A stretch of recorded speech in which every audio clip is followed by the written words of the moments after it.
Bueno, pues mi nombre es Sebastián Jerez y les voy a presentar el caso clínico número 2, que es acerca de una tromboembolia pulmonar. Primero, con los datos generales, tenemos el nombre de la paciente, que está censurado. Es una paciente femenina de 49 años, que con ella refiere que tiene orientación sexual, que es heterosexual. Nacida el 21 de noviembre de 1972, residente en la zona 3 de Misco y originaria de la ciudad capital.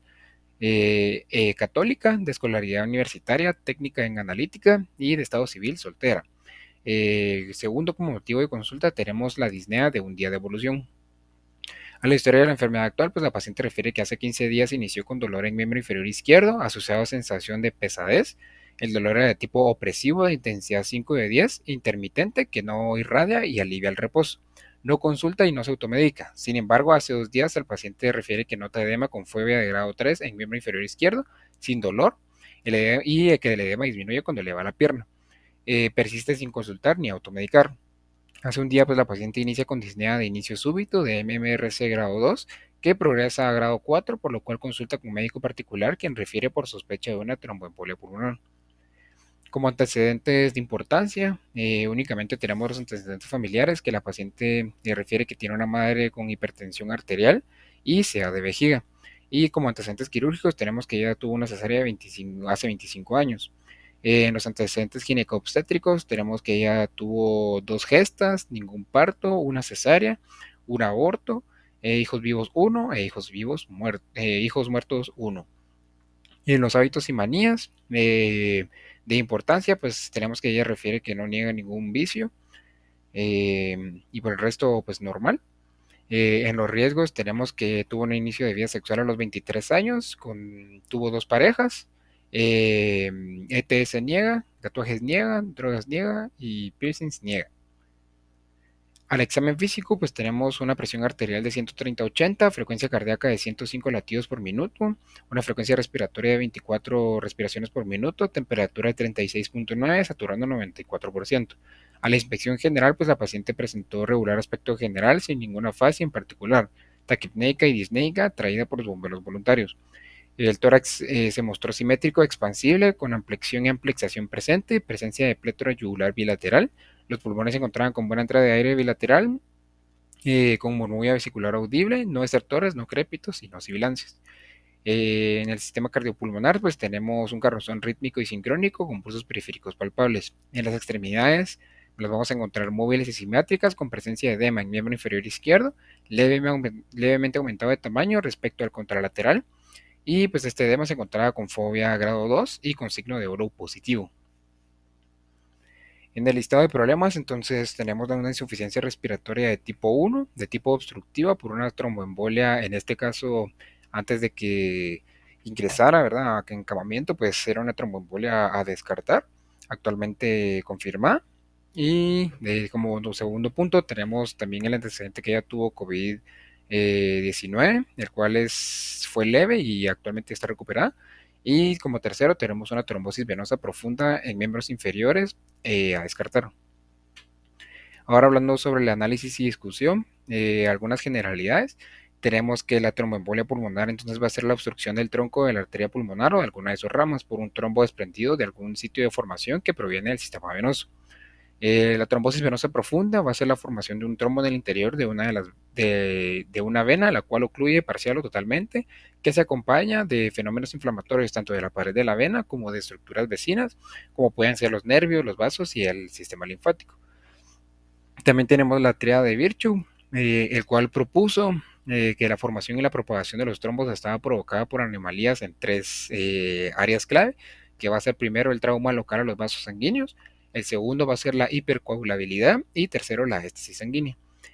Como sabemos, pues tenemos el sistema fibrinolítico, el cual va a constituir uno de los principales mecanismos endógenos para impedir la trombosis vascular y pues por lo tanto una trombosis pues del sistema venoso se puede resolver por esta fibrinólisis endógena, y pues de que no pasara esto se formaría un trombo en el sistema venoso profundo normalmente y generalmente miembros inferiores o venas pélvicas o miembros superiores. Algunos trombos se pueden organizar y recanalizar, mientras que otros van a progresar al sistema venoso y eventualmente pues pueden embolizar las arterias pulmonares. Tenemos aproximadamente que el 90% de los embolismos pulmonares van a provenir de una trombosis venosa profunda de las extremidades inferiores. Y pues es raro que los trombos provengan de extremidades superiores o de cavidades derechas del corazón o que se establezcan como trombos in situ en la arteria pulmonar. Por lo tanto, pues en la clínica podemos observar una amplia gama de manifestaciones, desde asintomáticas hasta el edema o eritema, inflamación o dolor. Pues el diagnóstico clínico de la trombosis venosa profunda en las extremidades, ya que sabemos de que la mayoría de los casos de una tromboembolia pulmonar van a ser principalmente por una trombosis venosa profunda, se tiene que tener un diagnóstico clínico pues muy certero para poder diagnosticar lo más antes posible pues esta tromboembolia pulmonar. Por lo tanto, pues o sea, no se puede establecer una trombosis venosa profunda sin pruebas objetivas. Por lo tanto, pues nos podemos ayudar, que más tarde lo vamos a platicar, por ejemplo, con un Doppler de color, el cual nos va a permitir la detección del flujo venoso, y la sonografía también en tiempo real, que nos va a permitir como representar la sección en dimensiones de las venas y de las extremidades inferiores. También tenemos, por ejemplo, como la angioresonancia, que tiene al menos el 90% de sensibilidad y especificidad para diagnosticar trombosis venosa profunda, proximal, aguda, sintomática. Y pues como sabemos, pues nos va a mostrar imágenes directas del trombo y puede mostrar coágulos no oclusivos. El curso secuencial de la mayoría de los casos de enfermedad tromboembólica venosa, con progresión de TVP, de trombosis venosa profunda, de piernas, a trombosis venosa profunda proximal y subsecuentemente a tromboembolia pulmonar. Y ahora hablando un poco sobre los factores de riesgo, pues tenemos el tromboembolismo venoso previo, cirugías mayores, obesidad, inmovilización prolongada, malignidad, como la producción de procoagulantes debido a quimioterapia, terapia hormonal, uso de anticonceptivos orales y también la edad avanzada. Principalmente, como sabemos, como ya mencionamos, que el principal factor de riesgo para una tromboembolia pulmonar es una trombosis venosa profunda en miembros inferiores, pues nos tenemos que basar mayormente en aspectos que vayan a afectar o que puedan afectar la formación de trombos en estos miembros inferiores, como puede ser la inmovilización prolongada, el cual pues como sabemos pues simplemente va a haber una estasis sanguínea y como dijimos en la tirada de bicho pues este favorece la formación de coágulos. La presencia o ausencia de factores de riesgo para tromboembolia pulmonar pues va a ser esencial en la evaluación de su probabilidad y sin embargo pues deberían de reconocerse que el riesgo se va a incrementar de manera proporcional al número de factores de riesgo presentes y a la edad. Entonces mientras más de estos puntos tengamos en nuestra vida pues más probabilidad hay de que nosotros desarrollemos una trombosis venosa profunda y por lo tanto una tromboembolia pulmonar.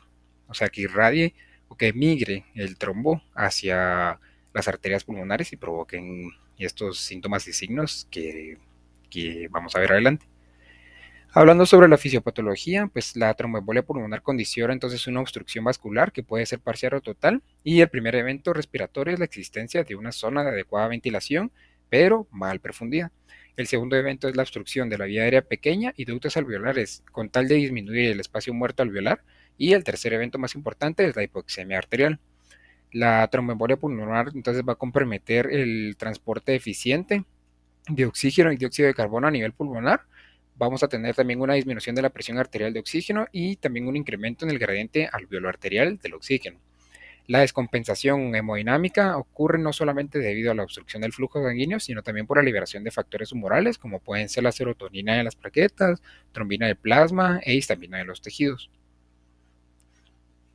Hablando ahora sobre el cuadro clínico y las manifestaciones, pues este va a ser un trastorno parcial, potencialmente fatal con amplias manifestaciones clínicas que van desde asintomático o hasta pueden condicionar una inestabilidad hemodinámica y hasta la muerte.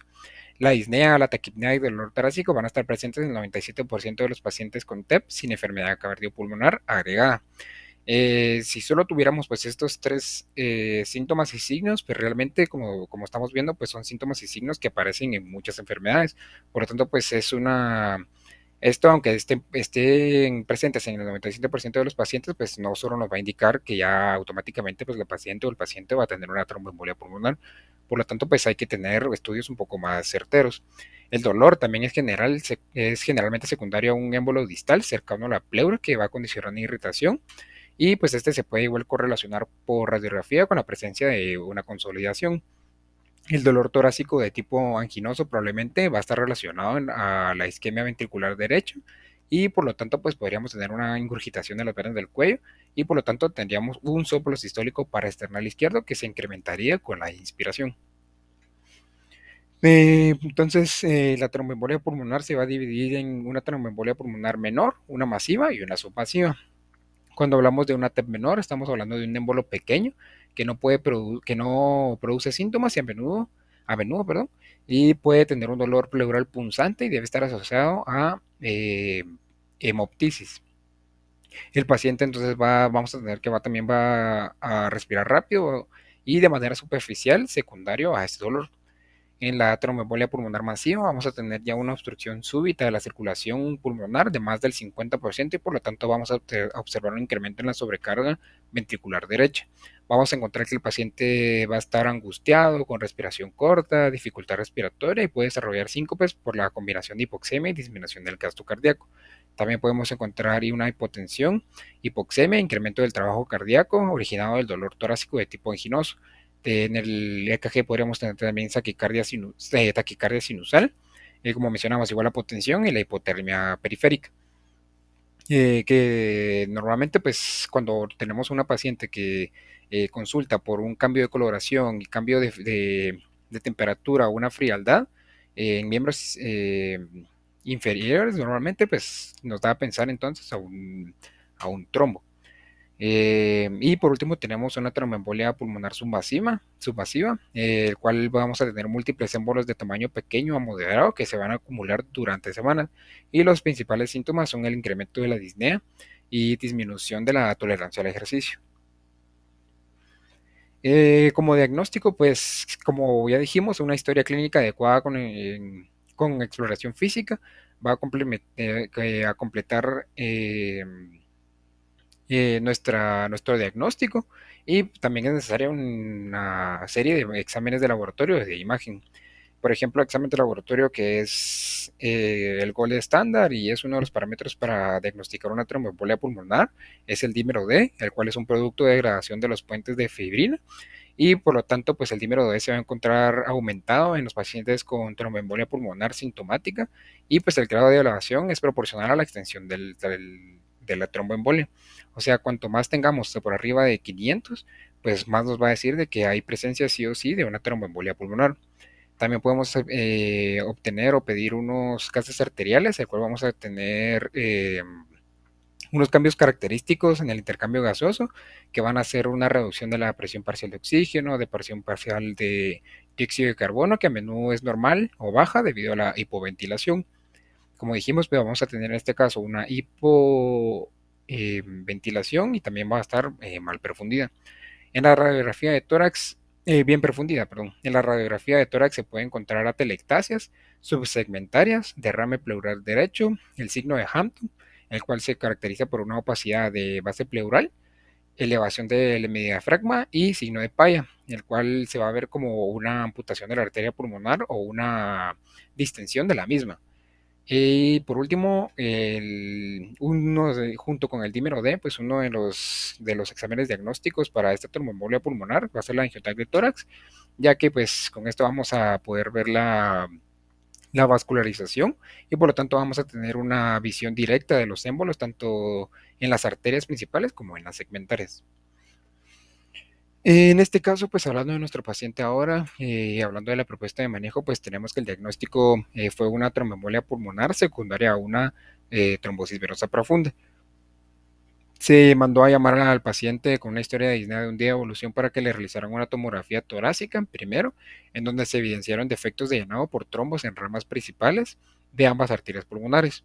También se realizaron unos tiempos de coagulación, en el cual presentaron un TP en 15.1, TPT en 32 y NR en 1.36 y se solicitó también el dímero D por sospecha de trombosis Y por lo tanto, pues ella también en la emergencia presentó un examen de un centro privado, al cual presentó un dímero D en 2500 y cuando ella consultó a la emergencia se encontraba el dímero D en 5661 y como dijimos, pues este tenía que estar elevado arriba de 500 para que fuera sospecha de una TEP. Eh, y pues los tiempos de coagulación también se encontraban prolongados. Se realiza angiotomografía de tórax, el cual se evidencia con defecto de llenado a nivel de la arteria pulmonar principal derecha, con extensión hacia segmentarias del lóbulo superior e inferior, y asimismo se aprecia un defecto en el llenado de la arteria pulmonar principal izquierda, con extensión a segmentarias del lóbulo inferior izquierdo. También se encontró que el tronco de la arteria pulmonar y aurícula derecha aumentadas de tamaño. En este caso, igual a la paciente, al momento de que ella consultó a la emergencia por el edema, se realizó un ultrasonido Doppler del miembro inferior izquierdo, el cual salió negativo para una trombosis venosa profunda. Mi teoría acá es de que como ella tuvo en su historia de enfermedad de la paciente, pues ella refiere que ella consultó con un médico privado y pues hablando con ella así en el encamamiento, pues ella me comentaba de que ella antes de consultar a la emergencia del Hospital Roosevelt, pues ella consultó con su médico privado, el cual era su hermano, el cual le diagnosticó, sí, le diagnosticó una posible tromboembolia pulmonar, el cual pues ella me comentaba de que ella empezó a tomar o él le recomendó, le sugirió tomar anticoagulantes, por lo cual pues yo deduzco de que al momento de que ella llegó a la emergencia, pues a pesar de que este tuviera el edema de fobia grado 2, al momento de que ella fue evaluada, pues a la hora de que le hicieron el, el ultrasonido Doppler en el inferior izquierdo, pues este ya salió negativo, debido a que ella ya había empezado con terapia anticoagulante.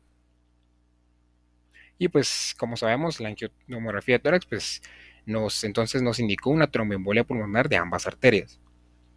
Entonces, ahora hablando sobre el plan terapéutico, tenemos pues una actividad de reposo relativo, ya que es importante que ella no esté inmóvil en la cama, pero también refería dolor a la hora de que ella intentaba realizar algún ejercicio mayor, por lo tanto pues era relativo porque era necesario de que ella no estuviera solo en la cama, sino que también se moviera hasta donde pudiera para intentar eh, evitar una trombosis venosa profunda nuevamente y poder causar otra vez.